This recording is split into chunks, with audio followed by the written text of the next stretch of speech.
Es que pásamelo, sí. Gracias, gracias compañeros. Sí, está bien. Gracias.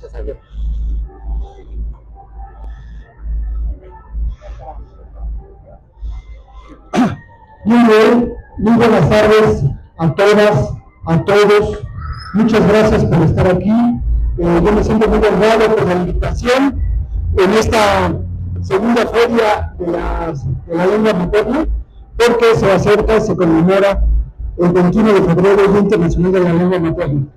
Yo les voy a platicar un poquito, me invitaron para platicarles un poquito sobre un tema muy importante, un tema trascendental, que tiene que ver con los pueblos indígenas afromexicanos, y en el caso de la Ciudad de México, pueblos y barrios originarios.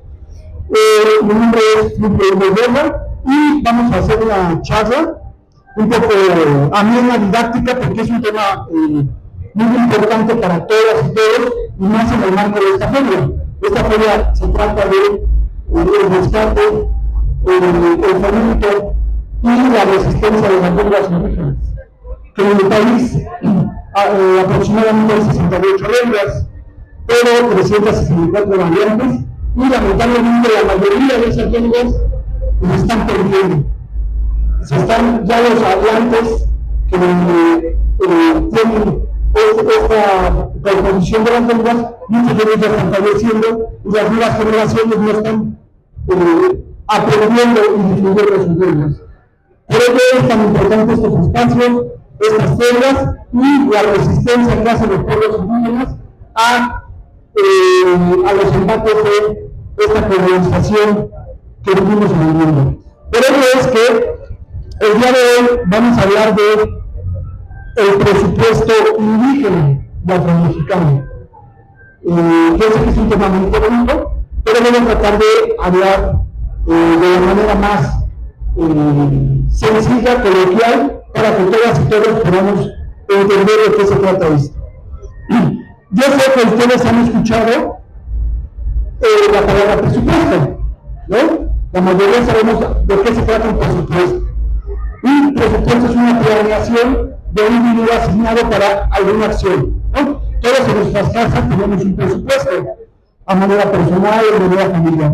Es el dinero que tenemos para gastarlo en diferentes rubros, ¿correcto?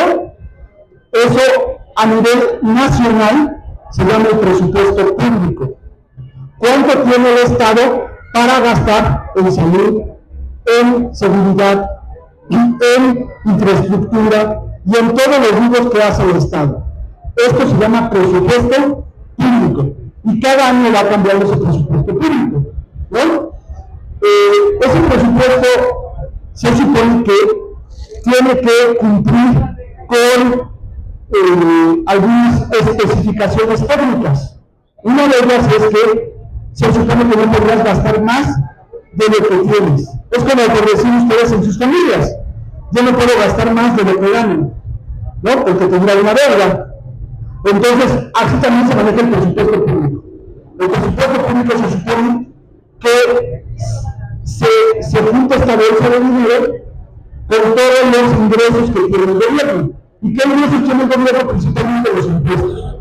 De todas y todos los ciudadanos que vivimos en México, se cobran diferentes impuestos y de esos impuestos se crea una gran bolsa que se llama el presupuesto público. Bueno, ese presupuesto público, como yo les decía, cada año va cambiando, cada año se va transformando y va abarcando diferentes rubros. En este año, para 2026, hay un presupuesto de 10 billones de pesos. Creo que todos como mexicanos deberíamos saber estas cosas, porque es el dinero de todos y todas, ¿no? Hay un presupuesto de 10 billones de pesos para este año 2026, que se van a utilizar, como yo les decía, para diferentes rubros, ¿no? El gobierno lo utiliza para diferentes rubros, de seguridad, salud, programas sociales, carreteras, etcétera, etcétera. Eso se llama presupuesto público, ¿correcto? Ahora, ese presupuesto, como yo les estoy platicando, también se va apartando, se va desglosando por diferentes libros. Hay una bolsa para salud, hay una bolsa para seguridad, hay una bolsa para educación, ¿correcto? De esa gran bolsa de los 10 billones de pesos se van destinando para cada rubro. Y en específico hay un apartado que se llama un anexo que se utiliza para los pueblos indígenas y afromexicanos. De toda esa bolsa del presupuesto hay una parte que se llama el anexo 10 y es específicamente para los pueblos indígenas y afromexicanos. Y ese presupuesto se supone que debe estar destinado a la atención de estas comunidades, y en específico de esta feria, del rescate de las lenguas indígenas. En teoría se supone que debe haber dinero para ayudar a fomentar, revitalizar y que no se pierdan las lenguas indígenas, ¿no? Desde el presupuesto público. Pero no solamente las lenguas indígenas, las cosmovisiones indígenas, las artesanías, las tradiciones, la infraestructura de los pueblos, el agua, las carreteras, la salud, la medicina tradicional y todo lo que los pueblos indígenas tienen. Se supone que dentro de esa gran bolsa del presupuesto público debe de haber dinero especialmente dedicado a los pueblos indígenas y afromexicanos. Esto se llama el anexo 10, ¿correcto? Dentro del presupuesto público hay anexos.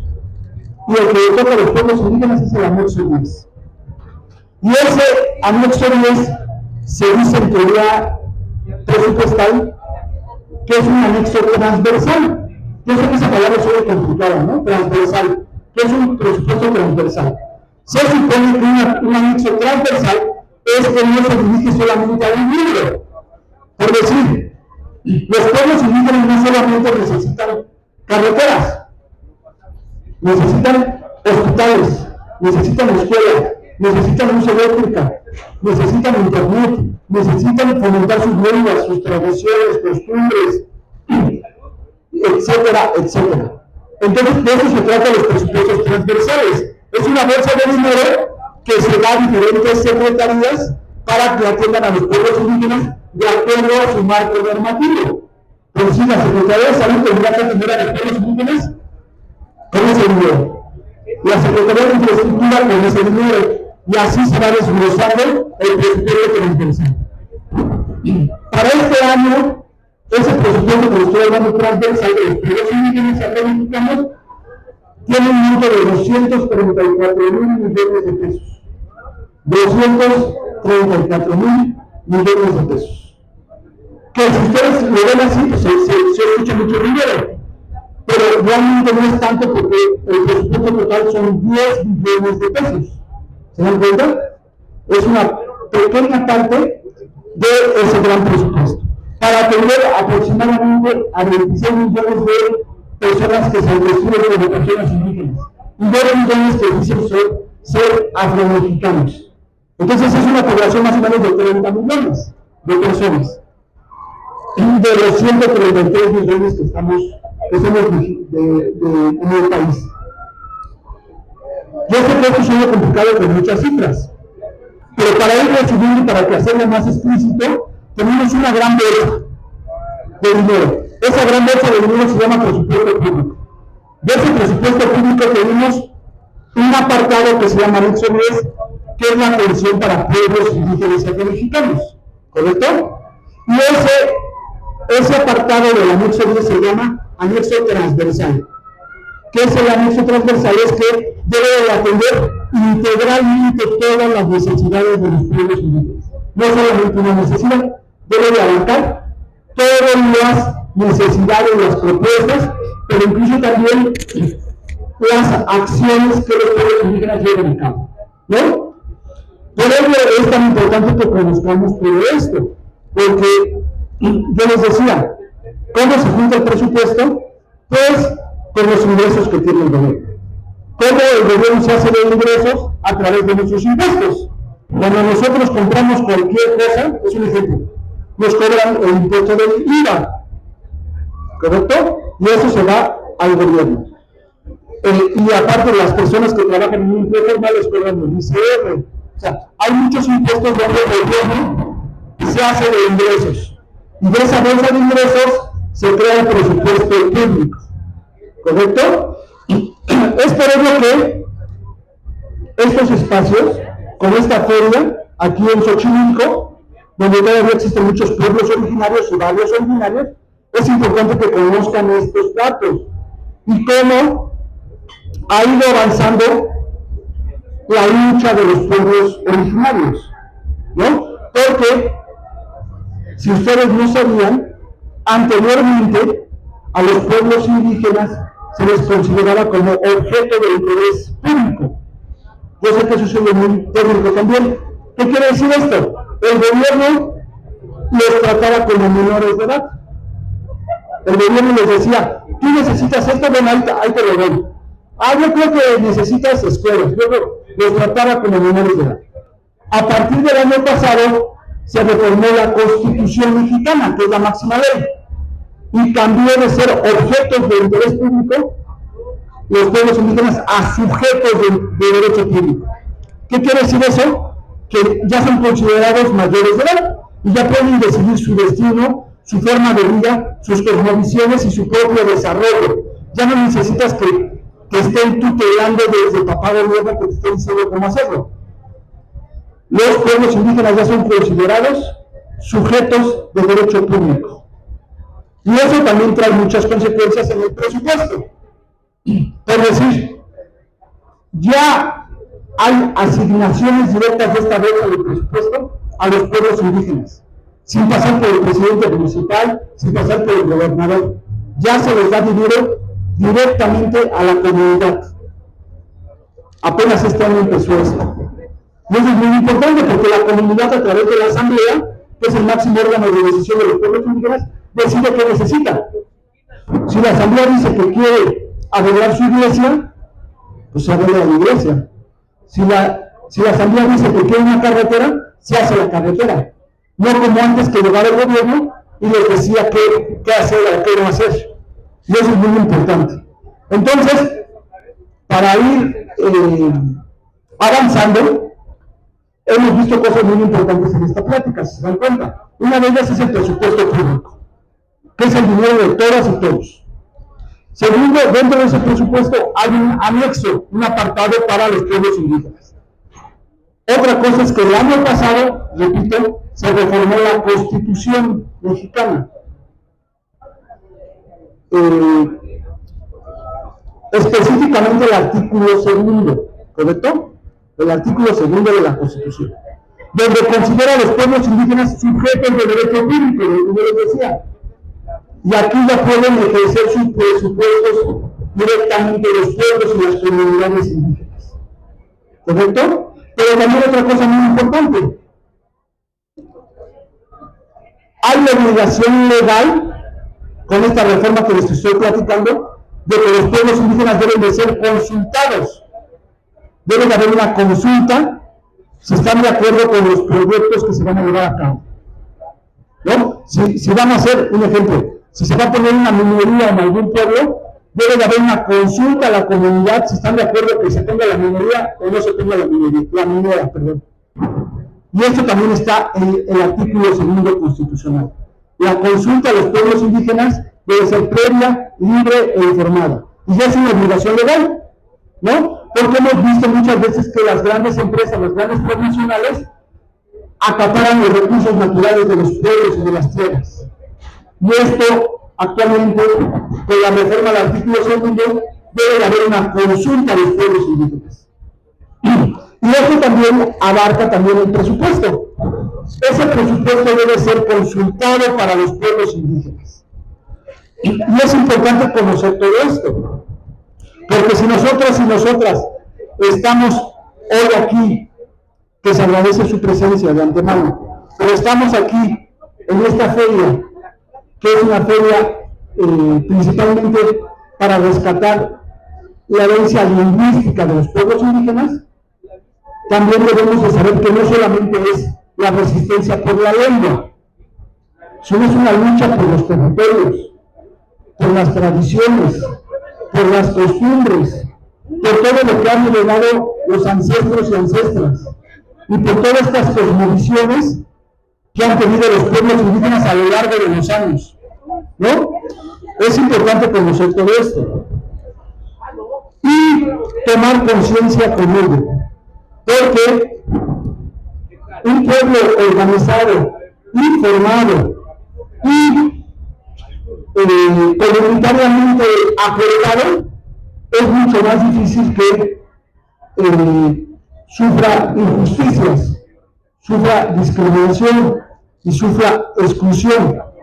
Los pueblos organizados son los que han levantado y han ungido a la sociedad mexicana. No es casualidad que después de 500 años donde llegaron los europeos aquí a América, los pueblos indígenas se han resistido y se han organizado. No sé si ustedes han pensado eso. Después de tanta exclusión, asesinato, discriminación, racismo, donde los querían violar, los pueblos indígenas han resistido y siguen presentes en el país, no solamente en el museo, sino siguen presentes. ¿Y cuál ha sido el secreto de esa resistencia? ¿Cuál ha sido el secreto de que hayan resistido? Masacres, discriminación, exclusión, racismo. Por la unión comunitaria, ¿se dan cuenta? La unión comunal, la solidaridad, la hermandad y también tener un proyecto en común. Porque muchas veces también nos han hablado, y esto también ha permeado a nivel general, que el sistema capitalista nos habla de individualismo, ¿no? Que ya no vemos por la comunidad ni por la sociedad, sino simplemente vemos por uno o uno.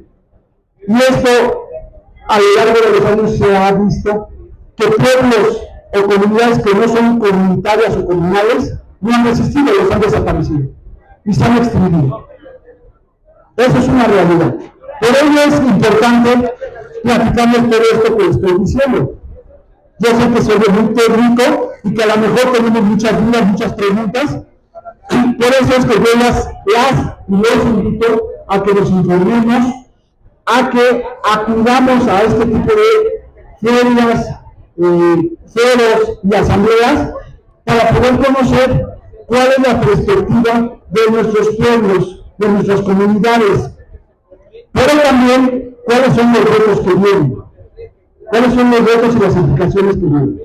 Como yo les decía, ahora que el presupuesto ya se puede dar directamente a las comunidades indígenas, también tiene un reto y tiene una implicación directa. ¿Cuál es esa implicación y ese reto? Pues que ese dinero sea administrado correctamente, que ese dinero sea aplicado para lo que decidió la asamblea, que ese dinero y ese presupuesto realmente cumpla con las expectativas comunitarias en la cual acordó el pueblo y la comunidad. Y también que hay una transparencia de recursos, ¿no? Es muy importante este tipo de cuestiones técnicas, jurídicas y económicas, porque muchas veces hemos escuchado en todos lados que pues, el presupuesto no alcanza, que estamos endeudados y que qué está pasando a nivel gobierno, ¿no? Por ello es importante saber que cada año se aprueba el presupuesto a nivel nacional. Cada año tenemos aprobación del presupuesto. Así como también lo que se va a ingresar, los impuestos que se van a cobrar y en qué se va a gastar. Esto se hace cada año en el Congreso de la Unión. El Congreso de la Unión aprueba todo, tanto los ingresos como los egresos del presupuesto público. ¿Correcto? Y estos documentos son públicos, todos lo podemos conocer y es una obligación pues conocerlos, ¿no? En qué se está gastando el dinero del pueblo y para qué se está gastando. Por ello, ya para ir cerrando y dar pasos si hay preguntas, comentarios. El día de hoy estamos aquí reunidos para hablar de temas que competen a los pueblos indígenas y a los pueblos afromexicanos. Hemos visto que el presupuesto público es una herramienta fundamental para el desarrollo de los pueblos. Pero si ese presupuesto no es bien manejado, no impacta directamente en el desarrollo de las cosmovisiones de los pueblos, pues es un dinero que no ha podido cumplir con sus objetivos, ¿no? Y lo hemos visto porque lamentablemente los pueblos indígenas y los pueblos afromexicanos son los que tienen los mayores índices de rezago y de pobreza y de desigualdad en el país. Y esto se basa en la aplicación de un presupuesto que no ha considerado las cosmovisiones, las propuestas y las necesidades reales de los pueblos indígenas. Pero ahora parece que esto va a cambiar porque, como ya les había comentado, el año pasado se reformó la Constitución y es así que podría tener este cambio donde los pueblos indígenas son sujetos de derecho público y pueden recibir presupuestos directamente de la Federación, ¿no? Y esto también aplica obviamente en la Ciudad de México. En la Ciudad de México, si ustedes no sabían o lo desconocían, aquí hay pueblos originarios y barrios originarios, pero también hay comunidad indígena residente. ¿Qué quiere decir eso? Pueblos indígenas que se han desplazado a la Ciudad de México. Incluso en datos oficiales, en la Ciudad de México se dice que se hablan 55 lenguas indígenas. De las 68 que son, en la Ciudad de México se hablan 55 lenguas indígenas. ¿Qué quiere decir eso? Que aquí tenemos otomís, tenemos mayas, tenemos mixtecos, tenemos triquis, y todos convergen aquí en esta gran Ciudad de México. Por ello es que, con estas reformas y con esto que estamos platicando, pues los pueblos originarios de Xochimilco, que estamos en Xochimilco, obviamente hablo por ese ejemplo, pues podrían hablar y deliberar en la asamblea su presupuesto público, sus necesidades, qué es lo que está pidiendo la comunidad, ¿no? Y la parte del trabajo de la alcaldía, ¿no? Esa es otra instancia. Los pueblos originarios se pueden organizar y pueden obtener y acercarse a ese presupuesto público para poderlo ofrecer a través de su asamblea. Creo que hemos abarcado los temas que les quería platicar el día de hoy, pero todavía tenemos un poquito de tiempo, por si alguien quisiera comentar algo, quisiéramos que ampliara algo, yo estoy con la mejor disposición de escucharlos y abarcar mayor profundidad los temas que ustedes quieran, o si existe una inquietud sobre esto que les voy a platicar el día de hoy.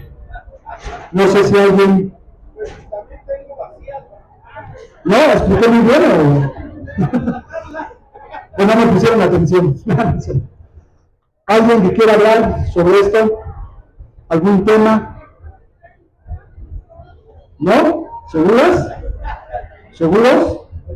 Bueno, ya para finalizar, creo que hay una pregunta ahí. ¿Sí va a comentar algo? Le paso el micrófono.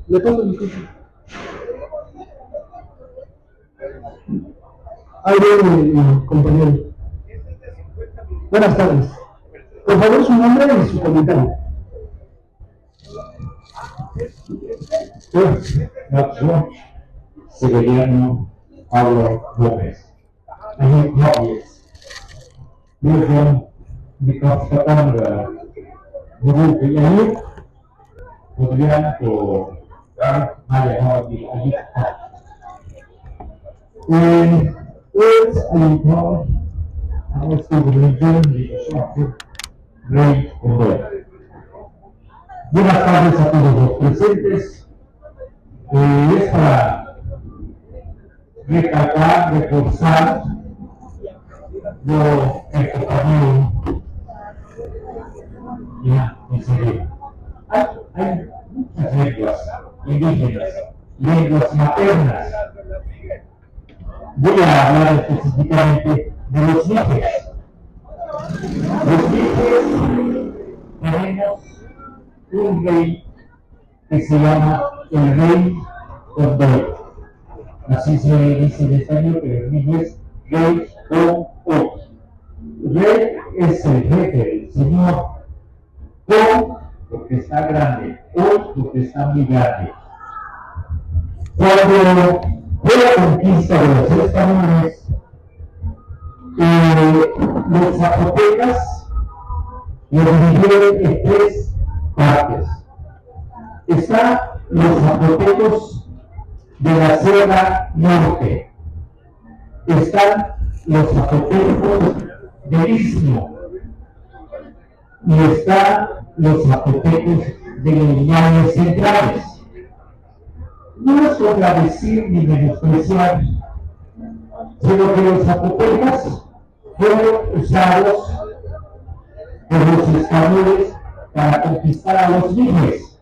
Pero, como dije hace rato, los libres jamás fuimos conquistados por las armas.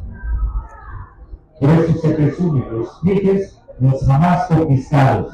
Si han escuchado ustedes o visto de alguna parte eso, los libres los jamás conquistados. ¿Pero qué pasó?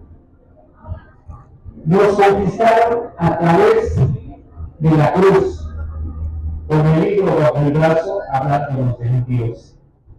O sea, sí entraron, pero por la religión, no por las armas. Y entonces tuvimos un rey, que es el rey Tondoy, que luchó contra el rey Zapoteca.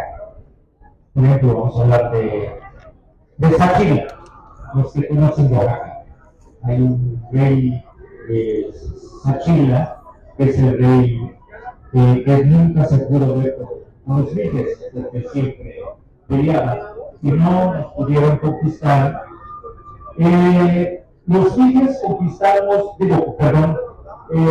colindamos con Yautepec, con Tehuantepec y por este lado con Tatahuicapan de la Cruz. O sea, es grande la región, dijo. Entonces, ¿qué hizo el rey? ¿Qué hizo el rey Tondoy cuando todo terminó? Caminó hacia Mitla, hacia Oaxaca, para seguir luchando. Los que conocen Oaxaca, los que conocen la región Mije, Zapoteco, Chinateco, Mazateco, así estamos rodeados.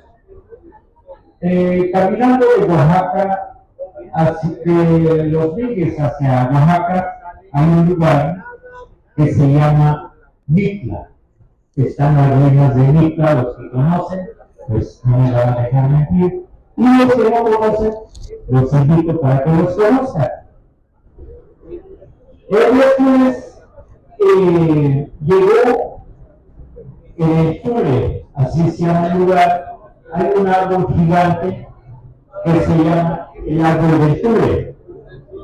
Se platica que ese árbol fue el bastón del rey Tondoy, porque ahí lo clavó y retoñó, y ahora es el árbol del Tule, que ya tiene más muchos años.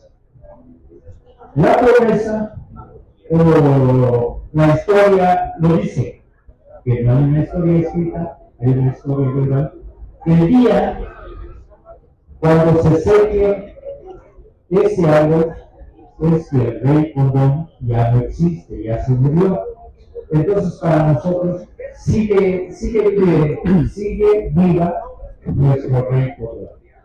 Y por eso nosotros, por ejemplo, no es, a ver cómo puedo decir para explicarle, sino que nosotros, nuestra lengua, se nos hace fácil para hablar el español, el inglés, el portugués. Dentro de mi familia hay una persona que habla 7 lenguas. Y hay algo muy importante para nosotros los indígenas.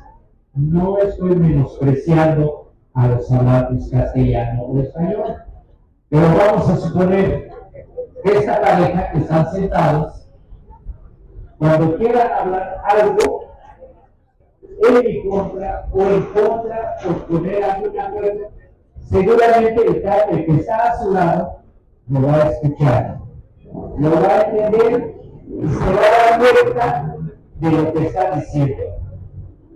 Y nosotros los que hablamos, los zapotecos, los mixtecos, los yucatecos, los mazatecos, los mijes, hablamos nuestra lengua materna y nadie se da cuenta. Para nosotros es una arma política. Ahí están los gobernantes sentados. Aquí está el señor gobernador sentado. Y viene otro y platicamos lo que queremos hacer del gobierno o de la política de los gobiernos.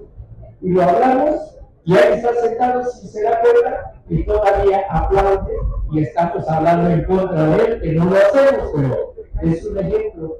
Entonces, nuestra lengua materna, mijo, zapoteco, chinanteco, yucateco, mazateco, todas las lenguas, puede ser una arma política para la gente indígena.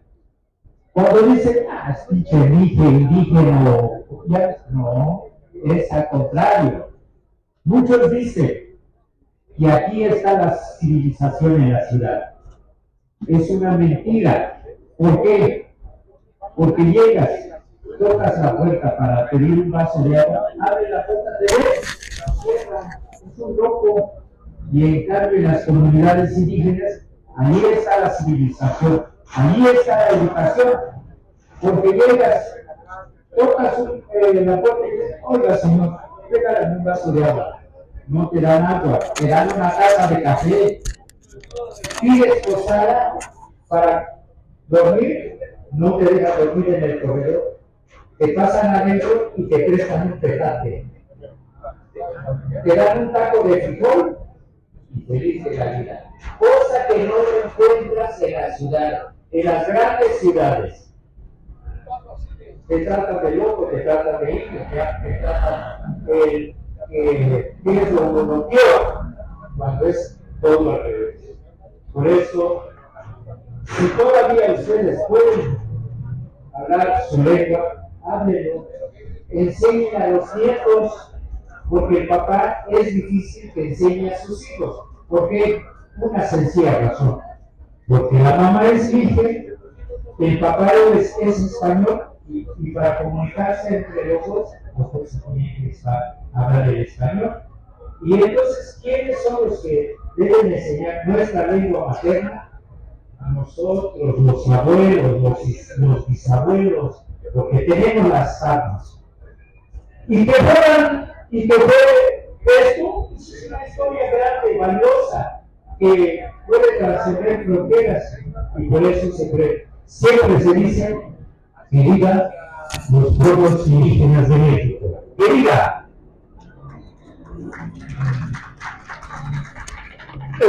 Mire, aquí, si gusta pasar acá, es muy importante lo que comentó el compañero, pero también, así como comentó, yo también me va a servir esto para preguntarle directamente. Yo sé que las lenguas se están perdiendo, hay una castellanización desde tiempos de la conquista, pero estamos hablando del presupuesto. Usted, desde su visión, dije, ¿qué espera del presupuesto para el rescate de las lenguas? ¿Qué se le ocurre que se puede hacer con el presupuesto para rescatar, fomentar y visibilizar las lenguas indígenas? Claro, sí se puede hacer muchas cosas. Por ejemplo, ahorita con el plata y hay una universidad de las lenguas maternas. Y eso nos ayuda para seguir reviviendo nuestras lenguas. Esto no es un lujo, no es un orgullo, puede ser una satisfacción para nosotros, los que vivimos todavía. Y yo estoy comprometido con mi comunidad, con mis seres queridos, y seguimos trabajando. Ahorita estamos ahí viviendo, ¿cierto? Y afortunadamente o desgraciadamente, los compañeros productores me nombraron como representante legal de la Unión de Productores y Ganadores de Mezcal. Pero no es para hacerse rico, sino que para ir promoviendo nuestra cultura, como en este caso lo estamos haciendo ahora. Muy bien, mire, aquí es muy importante porque desde la visión de los pueblos indígenas nos están hablando que el presupuesto es muy importante. Una, la creación de universidades, ¿no? Ahora se creó la Universidad de las Lenguas Indígenas aquí en Milpalta, pero no solamente eso, hay universidades interculturales, hay universidades bilingües, donde se debe de enseñar y fomentar las lenguas indígenas, ¿no? Desde las mismas Secretaría de Educación Pública, pero también apoyo a los traductores, a los intérpretes, a los peritos de lenguas indígenas, pagos justos, reconocer su trabajo, así como a los artesanos, a los productores de mezcal, de pulque, de posh, de todas las bebidas ancestrales que tienen los pueblos indígenas. Ese presupuesto que estamos hablando se puede canalizar directamente para lo que necesitan, por decir ustedes como productores de mezcal, y a lo mejor las personas que no estamos familiarizados o no están familiarizados con esta producción, se les puede pedir mil cosas para que haya mayor mezcal, pero no hay como los que realmente están metidos en la producción del mezcal, que es lo que realmente se requiere, no sé si me explico. Ese es el cambio trascendental en el presupuesto ahora. El presupuesto que está etiquetado en el anexo 10 para los pueblos indígenas, estos deben de estar a partir de la visión de los pueblos indígenas. No que alguien más les diga en qué gastarse y qué se va a hacer, sino que a través de sus organizaciones y de su comunidad decidan en qué se va a gastar ese presupuesto. Y eso es muy importante, porque, yo les repito, esto apenas el año pasado se cambió la Constitución. Y esto es un parteaguas a nivel jurídico, pero también a nivel económico. Porque a través de las asambleas se va a decidir no solamente sus sistemas normativos, ¿no?, que sean coloquialmente llamados usos y costumbres. Ahora también se va a decidir el presupuesto, sin depender de la agencia municipal o del presidente municipal. Eso es muy importante para los pueblos indígenas, ¿no? Es una visión no paternalista, sino una visión donde se empodera realmente a las personas originarias del país. Y así podemos ver miles de ejemplos, y qué bueno que nos habló y nos hizo el honor de hablar en su lengua materna, para que conozcamos que, yo siempre lo digo, las y los hablantes no están en los museos, están vivos, están resistiendo y están tratando desde su trinchera, pues que no se muevan estas lenguas ancestrales. Por ello, todo lo que estamos hablando el día de hoy es tan importante, porque se dan cuenta, es una feria que habla de las lenguas indígenas, pero las lenguas indígenas no solamente es la forma en que se comunican los pueblos indígenas, sino trae raíces, valores, recuerdos, territorio, enseñanza, felicidades, nostalgias. Es toda la forma en que los pueblos son lo que son a través de sus propios ojos. ¿Correcto? No sé si alguien más quisiera participar, dar su punto de vista.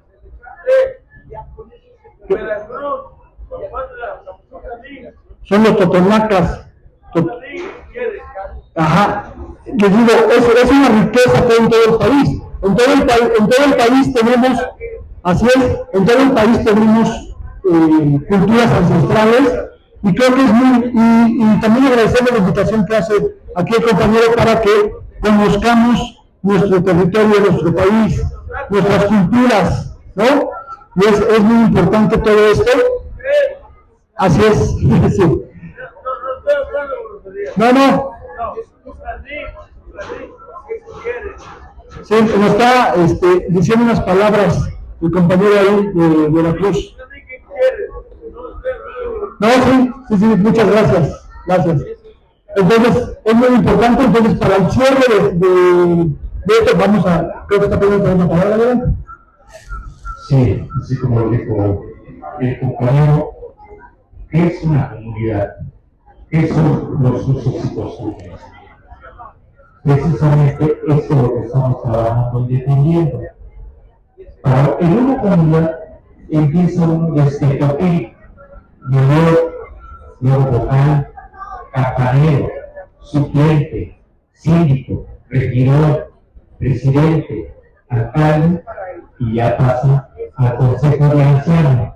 ¿Qué es lo que hacen los consejos de ancianos? Son los que dirigen qué es lo que hace falta en una comunidad, cuál conviene, cuál no conviene. Y la máxima autoridad de una comunidad es la Asamblea General de Comunidades. O sea, esto no es contradictorio a nada de lo que está diciendo aquel compañero. Muchas gracias por escuchar y vamos a seguir impulsando nuestro proyecto. Este proyecto es a nivel nacional y ahora hay recursos para poder impulsar todos los proyectos, desde caficultura, milpa, pescal, artesanía, gastronomía, todo lo que estamos haciendo ahorita. Textiles, todo. Entonces hay presupuesto. Entonces, ¿qué es lo que queremos? ¿Qué es lo que vamos a hacer? Organizarnos para poder tocar la puerta y reclamar nuestros derechos. Muchas gracias. Muchas gracias. Gracias compañero. Y paisano, ¿eh? Soy de la Sierra del Norte. De los Mijes. Yo soy de Talea. De Castro. Sí conozco. Estamos... He ido en... No es por presumir, nos encontramos los dos serranos, de la Sierra Norte Zapoteca y la Sierra Norte Mije. Todo lo que es Talea de Castro, bueno, empezando desde la tierra de Benito Juárez, el Atao, la Alba, toda esa zona. Hemos recorrido por nuestro trabajo. Con mucho gusto, compañero, por eso dice que las piedras se encuentran rodando. Bueno, muchas gracias. Aquí hablamos, obviamente, el compañero nos habló de Oaxaca, pero no solamente en Oaxaca, en todo el territorio nacional de pueblos indígenas, desde el norte hasta el sur, ¿no? Tenemos a los yaquis, a los mayos, uráricas, mayas, otomís, totonacus, amuzgos, así es. Todo el territorio, así es. Entonces, esta plática, yo les agradezco,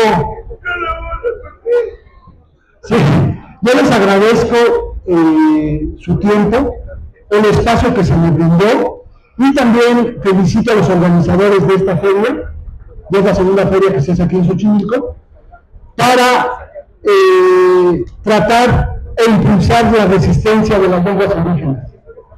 Creo que es muy importante ya todo lo que hablamos sobre la importancia de la comunidad, de las lenguas indígenas, de la cosmovisión, de la identidad, pero también de la política pública a través del presupuesto. Se dieron cuenta que hablamos de temas muy importantes, trascendentales para los pueblos indígenas afromexicanos, y estos espacios se trata de eso, porque los pueblos indígenas, y se los digo con todo respeto,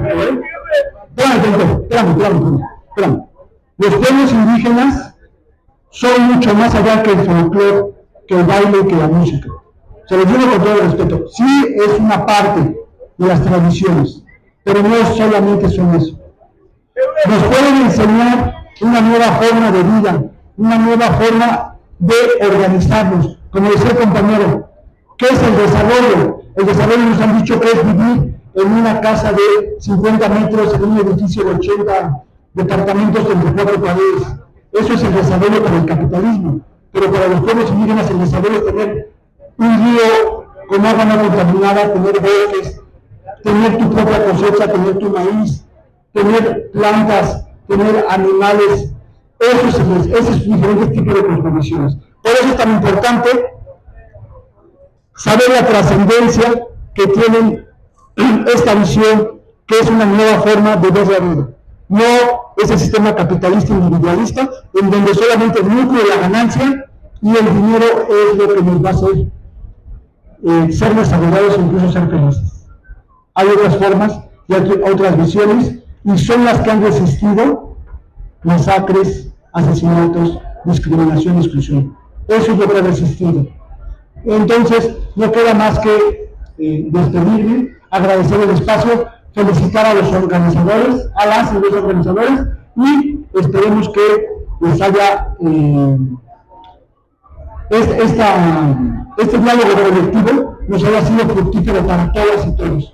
Muchas gracias, buenas tardes.